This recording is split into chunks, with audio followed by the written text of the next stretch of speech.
CM sir Vijay sir from ABP network sir రెండు question sir. ఒకటి పొలిటికల్గా మీ విజన్ ఇప్పుడు అలాగే ఉంది, 2014 ఆ టైంలో ఎలా ఉందో అమరావతికి సంబంధించి ఇప్పుడు అలాగే ఉంది. కాకపోతే ఆ టైంలో మీకు ఎదురుదెబ్బ తగిలింది ఎలక్షన్స్లో. అంటే మిగతా ప్రాంతాల్లో వదిలేయండి, ఎక్కడైతే మీరు డెవలప్ చేయాలనుకున్నారో ఇక్కడే మీకు పార్టీ ఎదురుదెబ్బ తగిలింది. కానీ 5 ఏళ్ళు గడిచేసరికి ఒక ట్రెమెండస్ విక్టరీ అయితే వాళ్ళు మీకు ఇచ్చారు. అంటే ఈ ట్రాన్సిషన్ని మీరు ఎలా చూస్తున్నారు? మీ విజన్ని వాళ్ళు అప్పుడు అర్థం చేసుకోలేకపోయారా?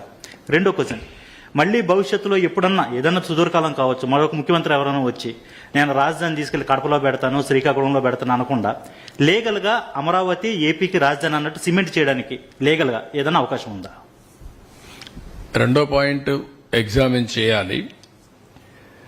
ఎవ్వరు కూడా మరీ ఇలాంటి మెంటల్ ఫెలోస్ వస్తే తప్ప ఇంతవరకు ఇండియా చరిత్రలో రాజధాని మారుస్తా అన్నాడు ఎవడు లేడు. స్వతంత్రం వచ్చిన తర్వాత ఎవరైనా ఉన్నారా? నాకు తెలియదు, మీరు చెప్పాలి. నేను కూడా 45 ఏళ్ళు రాజకీయాల్లో ఉన్నా, at the helm of affairs లో ఉన్నా. నేను ఎవరిని చూడలా.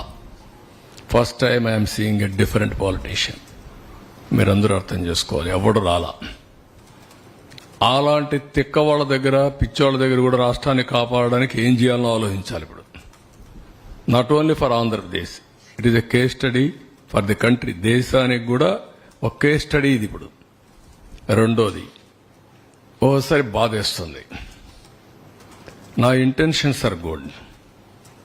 ఓసారి నా ఇంటెన్షన్స్ ప్రజలు అర్థం చేసుకునేట్టుగా నేను చెప్పలేకపోవడం కూడా నా తప్పు కావచ్చు. లేకపోతే వాళ్ళు కూడా ఓసారి ఎమోషనల్గా డిస్టర్బ్ కావచ్చు. అల్టిమేట్గా రిజల్ట్ ఈజ్ సేమ్. నేను సఫర్ అయ్యా, రాష్ట్రం సఫర్ అయింది, అందరం సఫర్ అయ్యాం. హైదరాబాద్ కూడా మీరు ఒకసారి చూస్తే, నేను ఆ రోజు 2004లో కానీ హైదరాబాద్లో కానీ కంటిన్యూ అయింటే ఇంకొక లెవెల్కి వెళ్ళిపోయింది. అది మళ్ళా 10 ఏళ్లు పట్టింది. ఈ రాష్ట్రం కూడా 5 ఏళ్లు కానీ కంటిన్యూ అయింటే కంటిన్యూటీ ఆల్వేస్ క్విక్ రిటర్న్స్ వస్తాయి, ఫాస్ట్ గ్రోత్ వస్తుంది, బెటర్ ఎకానమీ ఎస్టాబ్లిష్ అవుతుంది. అక్కడ గ్యాప్ అనేది కొంత నష్టం జరిగింది, కానీ నేను రిపెంట్ కావడం లేదు. నేను ఎప్పుడు కూడా పాజిటివ్గా ఆలోచిస్తా. ఏది జరిగినా మళ్ళీ దాన్ని అక్కడి నుంచి స్టార్ట్ చేసి ముందు తీసుకుపోవడం తప్ప ఎన్నికపోయే సమస్య ఉండదు. CM sir Vijay sir from ABP network sir రెండు క్వశ్చన్ సార్. ఒకటి పొలిటికల్గా మీ విజన్ ఇప్పుడు అలాగే ఉంది, 2014 ఆ టైంలో ఎలా ఉందో అమరావతికి సంబంధించి ఇప్పుడు అలాగే ఉంది. కాకపోతే ఆ టైంలో మీకు ఎదురుదెబ్బ తగిలింది ఎలక్షన్స్లో. అంటే మిగతా ప్రాంతాల్లో వదిలేయండి, ఎక్కడైతే మీరు డెవలప్ చేయాలనుకున్నారో ఇక్కడే మీకు పార్టీ ఎదురుదెబ్బ తగిలింది. కానీ 5 ఏళ్ళు గడిచేసరికి ఒక ట్రెమెండస్ విక్టరీ అయితే వాళ్ళు మీకు ఇచ్చారు. అంటే ఈ ట్రాన్సిషన్ని మీరు ఎలా చూస్తున్నారు? మీ విజన్ని వాళ్ళు అప్పుడు అర్థం చేసుకోలేకపోయారా?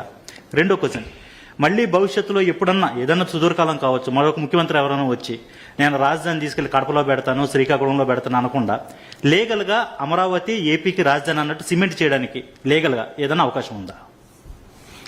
రెండో పాయింట్ ఎగ్జామిన్ చేయాలి. ఎవ్వరు కూడా మరీ ఇలాంటి మెంటల్ ఫెలోస్ వస్తే తప్ప ఇంతవరకు ఇండియా చరిత్రలో రాజధాని మారుస్తా అన్నాడు ఎవడు లేడు. స్వతంత్రం వచ్చిన తర్వాత ఎవరైనా ఉన్నారా? నాకు తెలియదు, మీరు చెప్పాలి. నేను కూడా 45 ఏళ్ళు రాజకీయాల్లో ఉన్నా, at the helm of affairs లో ఉన్నా. నేను ఎవరిని చూడలా. First time I'm seeing a different politician. మీరందరూ అర్థం చేసుకోవాలి, ఎవడు రాలా. అలాంటి తిక్క వాళ్ళ దగ్గర, పిచ్చోళ్ళ దగ్గర కూడా రాష్ట్రాన్ని కాపాడడానికి ఏం చేయాలో ఆలోచించాలి ఇప్పుడు. Not only for Andhra Pradesh, it is a case study for the country. దేశానికి కూడా ఒక కేస్ స్టడీ ఇది ఇప్పుడు.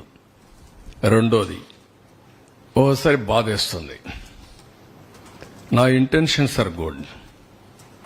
ఓసారి నా ఇంటెన్షన్స్ ప్రజలు అర్థం చేసుకునేట్టుగా నేను చెప్పలేకపోవడం కూడా నా తప్పు కావచ్చు. లేకపోతే వాళ్ళు కూడా ఓసారి ఎమోషనల్గా డిస్టర్బ్ కావచ్చు.